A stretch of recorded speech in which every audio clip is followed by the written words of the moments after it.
ఎమ్మెల్యేల ఫిరాయింపుల గురించి మాట్లాడడం హాస్యాస్పదంగా ఉందని కాంగ్రెస్ నేత గజ్జల కాంతం అన్నారు. కేసీఆర్ కు ఫిరాయింపుల గురించి మాట్లాడే అర్హతే లేదన్నారు.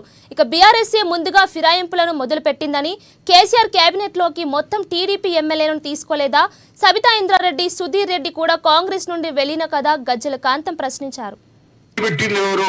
ఈ ఫిరాయింపుల గురించి, ఎమ్మెల్యేల కొనుగోలు గురించి, ఎమ్మెల్యేలను అమ్మడం గురించి మొదలుపెట్టింది ఎవరు? ఈ రాష్ట్రంలో 2014 దాకా ఈ ఫిరాయింపులు అనేటివి ఉన్నాయా?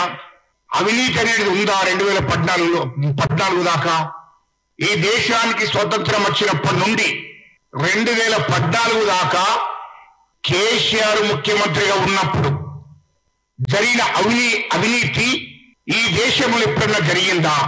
ఉమ్మడి రాష్ట్రంలో ఎప్పుడన్నా జరిగిందా? అది చెప్పాలి. ఈయనలో ఫిరాయింపుల గురించి మాట్లాడే ముందు మీరు ఫిరాయింపుల గురించి మాట్లాడుతున్నాడు హరీష్ రావు, కేసీఆర్ మాట్లాడుతున్నాడు, కేటీఆర్ మాట్లాడుతున్నాడు.